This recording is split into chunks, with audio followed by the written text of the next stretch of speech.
Iron box உடைய content material என்னென்ன அப்படிங்கிறது. ஸோ இது வந்து மோல்டட் அயன் பாக்ஸு. இது வந்து ஆட்டோமேட்டிக் கண்ட்ரோல் இருக்கும்.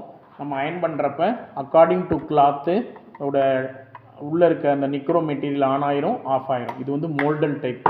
ஸோ இது வந்து உங்களுக்கு தெரிகிறதுக்காக இதை ஓப்பன் பண்ணி நாங்கள் வச்சுருக்கோம். ஸோ இந்த அயன் பாக்ஸில் இதுக்கு வந்து அந்த ரெகுலேட்டர்னு பேர். ஸோ இதில் என்ன இருக்குன்னா தெர்மோஸ்டாட்டுங்கிறது ஒன்று ஃபிக்ஸ் பண்ணியிருப்பாங்க. ஸோ இதுக்கு பேர் தான் தெர்மோஸ்டாட். ஸோ இந்த தெர்மோஸ்டாட்டோட வேலை என்னென்னா பைமெட்டல் டெம்பரேச்சர் கண்ட்ரோல் ஸ்விட்சு. ஸோ இதுதான் இந்த ரெகுலேட்டரில் ஃபிக்ஸ் பண்ணியிருப்பாங்க.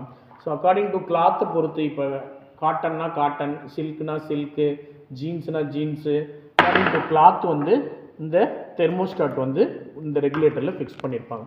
ஸோ இதுக்கு எப்படி ஹீட் ஆகுதுன்னா உடனே ஹீட் ஆகுது இல்லை, நம்ம சப்ளை ஆன் பண்ணோடனே ஹீட் ஆகுது இல்லை. இது உள்ளுக்குள்ளே இருக்க அந்த மெட்டீரியலுக்கு பேர் நிக்ரோம் அப்படின்னு பேர். ஸோ நிக்கல் குரோமியம் இது ரெண்டும் சேர்ந்ததுனால இந்த மெட்டீரியலுக்கு பேர் நிக்ரோம். ஸோ இது இருக்கிறனால தான் இந்த அயன் பாக்ஸ் வந்து உடனே ஹீட் ஆகுது. ஸோ இது உள்ளுக்குள்ளே இருக்கிறது தெர்மோஸ்டாட்டு, இந்த ரெகுலேட்டரில் இருக்கும். இதுதான் நம்ம இன்ஜினியரிங் ப்ராக்டிஸ் லேபில் நம்ம படிக்கிற அயன் பாக்ஸ் ஒயரிங்கோட காம்பனண்ட் எக்ஸ்பிளனேஷன். Okay, thank you.